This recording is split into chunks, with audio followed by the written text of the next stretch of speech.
کلام امام الزمان علیہ الصلاۃ والسلام۔ ڈاکٹر میر محمد اسماعیل صاحب نے مجھ سے بیان کیا کہ حضرت مسیح موعود علیہ الصلاۃ والسلام کو اپنی وفات سے قبل سال ہر سال اس حال کا عارضہ رہا تھا، چنانچہ حضور اسی عمر میں فوت ہوئے۔ بارہا دیکھا کہ حضور کو دست آنے کے بعد ایسا ذوف ہوتا تھا کہ حضور فوراً دودھ کا گلاس منگوا کر پیتے تھے۔ ڈاکٹر میر محمد اسماعیل صاحب نے مجھ سے بیان کیا کہ مولوی محمد علی صاحب ایم اے حضرت مسیح موعود علیہ الصلاۃ والسلام کے مکان کے ایک حصے میں بالا خانے میں رہا کرتے تھے، اور جب تک ان کی شادی اور خانہ داری کا انتظام نہیں ہوا، حضرت صاحب خود ان کے لیے صبح کے وقت گلاس میں دودھ ڈال کر اور پھر اس میں مصری حل کر کے خاص اہتمام سے بھجوایا کرتے تھے۔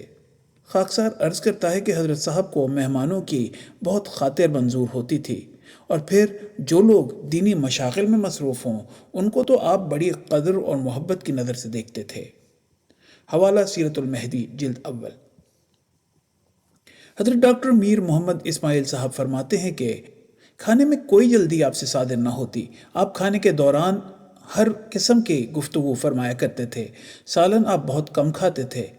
اور اگر کسی خاص دعوت کے موقع پر 2-3 قسم کی چیزیں سامنے ہوں تو اکثر صرف ایک ہی پر ہاتھ ڈالا کرتے تھے، اور سالن کی جو رکابی آپ کے آگے سے اٹھتی تھی وہ اکثر ایسی معلوم ہوتی تھی کہ گویا اسے کسی نے ہاتھ بھی نہیں لگایا۔ بہت بوٹیاں یا ترکاری آپ کو کھانے کی عادت نہ تھی، بلکہ صرف لعاب سے اکثر چھوا کر ٹکڑا کھا لیا کرتے تھے۔ لقمہ چھوٹا ہوتا تھا اور روٹی کے ٹکڑے آپ بہت سے کر لیا کرتے تھے،